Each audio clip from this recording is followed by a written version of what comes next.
দুঃখজনক হলেও সত্য, এখন গ্যাসের সিলিন্ডার, এই যে দেখুন গ্যাসের সিলিন্ডারের কারণে চরম হাহাকার চলতেছে এবং অনেকটা আমাদের সমাধান নাই এমন একটা সিচুয়েশন আমরা ব্যবসায়ীদের হাতে জিম্মি। তো যাদের গ্যাসের সিলিন্ডার এখন ১৩০০ টাকারটা এখন ২২০০ টাকা বা ১৬০০ টাকা দিয়ে কিনতে হচ্ছে, তারা সমাধান নিতে পারেন। এখন এই যে ইলেকট্রিক চুলাগুলো ব্যবহার করতে পারেন।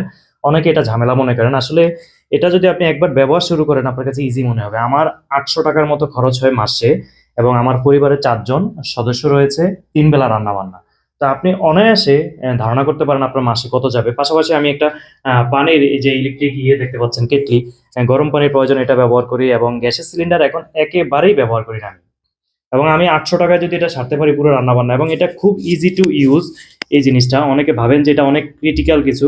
একবারে সিম্পল, আপনি অন করতে পারেন ফাংশন, মানে আপনাকে একবার দেখিয়ে দিলে আপনি অনায়াসে ব্যবহার করতে পারবেন। এমনকি আপনার নিরাপদ। অনেকে ভাবেন এটার মধ্যে হাত দিলে মনে হয় হাত পুড়ে যাবে।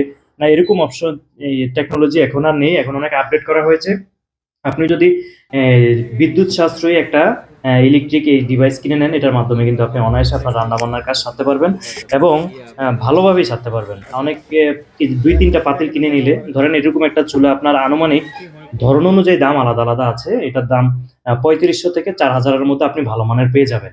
তো এটা যদি নেন, এটার সাথে আপনার ৩ টা পাতিল বা যেটা প্রয়োজন আরকি, আপনি ১২০০ থেকে ২,০০০ টাকার মধ্যে নিতে পারেন। আপনি আরো দামিও নিতে পারেন। তো মোট কথা, যেহেতু গ্যাসের বিকল্প কিছু একটা রাখা উচিত। যেমন আমার এই সিলিন্ডারের বিকল্প আমি এটা রেখেছি। এখন সিলিন্ডার শেষ, সমস্যা নেই। আমি এখন ইলেকট্রিক চুলায় রান্নাবান্না করতেছি। এট লিস্ট এই সিন্ডিকেটের আমলে মনে করেন সিন্ডিকেটের ঝামেলা যেহেতু আমাদের দেশে আছে, বিদ্যুতেরও বাড়তে পারে। যখন এটাতে সমস্যা হবে আমি গ্যাসে চলে যাব। যখন গ্যাসের সমস্যা তখন আমি এটাতে রানতে পারবো। আমার হাতে বিকল্প অপশন রইলো আরকি। সবাইকে অসংখ্য ধন্যবাদ। ভিডিওটি বেশি, বেশি শেয়ার করতে পারেন। ইলেকট্রিক চুলা অনেক ধরনের বাজারে রয়েছে। ১ বছর, যেমন এটা মিয়াকো, আমি প্রায় ১ বছর ৬ মাস ব্যবহার করতেছি। যথেষ্ট ভালো ফিডব্যাক পাচ্ছি এবং রাফ ইউজ করতেছি। অন্যদিকে সিলিন্ডারে আমার ১ মাসে খরচ হতো প্রায়, যদি ১৩০০ টাকা হয় সেক্ষেত্রে আমার ১.৫ টা সিলিন্ডার লাগতো আরকি। তো সবকিছু মিলিয়ে ইলেকট্রিক চুলায় আমার প্রায় ভালো একটা টাকা সেভ হচ্ছে। তো আপনারাও ইলেকট্রিক চুলা ট্রাই করতে পারেন।